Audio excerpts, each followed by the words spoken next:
Bagong update, Cuadro Alas Casimero muling nakapasok sa number 10 sa IBF Super Bantamweight Division. Ayon dito sa IBF, number 9 si Kenneth Lober, number 10 si Cuadro Alas at number 11 si Carlames Martin. Nakarank na si Kenneth Lober sa Super Bantamweight kahit hindi pa siya napapalaban dito. Kahit sa WBC ni The Monster Inoue, number 15 na rin dyan si Kenneth Lober.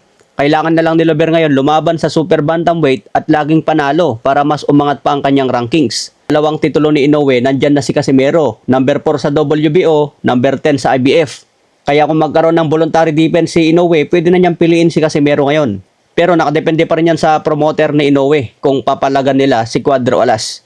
Ayon nga sa bagong post ni Cuadro Alas, abangan daw ang bagong update sa laban niya.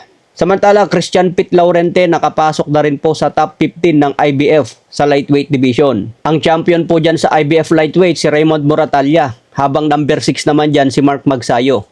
Sa ibang banda, binunyag ni Dana White na binasag na ni McGregor ang pinakamalaking benta ng ticket sa UFC. Dahil itong laban ni McGregor kay Max Holloway, umabot sa $25 million ang bentahan. Binasag nito ang dating 21.8 million na bentahan sa laban ni Sean O'Malley. Number 1 na itong laban ni McGregor kay Max Holloway. Number 2 ang laban dati ni Sean O'Malley at number 3 yung laban ni McGregor versus Alvarez. Nangyari pa noon 2016. Number 4 naman laban ni McGregor versus Khabib noong 2018. So ibig sabihin ito mga boss, si McGregor pa rin ang hari sa bentahan ng ticket. Ticket pa lang ito mga boss, hindi pa kasama dito ang pay-per-view. Dahil kung pay-per-view ang usapan, si McGregor ang hari dyan. Kung manalo dito si McGregor at magbigay ng upset, baka tuloy-tuloy pa na lumaban sa UFC. Edad 37 pa lang si McGregor ngayon. Marami pa siyang taon na pwedeng lumaban at kumita mga boss. Diyan naman magaling si McGregor yung mag-market ng laban. Minsan kasi talaga kahit natatalo ka, basta mayroon kang karisma na gustong panoorin ng mga tao, patok pa rin yan sa mga fans. Di katulad sa mga undefeated ngayon, wala kang talo, napaka-boring mo naman panoorin, kaya hindi ka pa rin papatok sa pay-per-view. Mas gusto pa rin ng mga fans yung na-entertain sila mga boss habang nanonood para sulit ang bayad.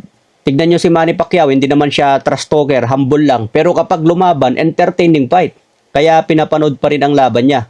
Pero syempre, hawak pa rin ni Floyd Mayweather ang pinakamataas na pay-per-view sa kasaysayan. Yung laban nila ni Manny Pacquiao ang pinakamataas. Sa ibang banda, WBC Featherweight Champion na si Bruce Carrington. Hinamon po niya ngayon si Naoya Inoue. At nakahanda raw pumunta sa Japan si Bruce Carrington para lang labanan si Inoue.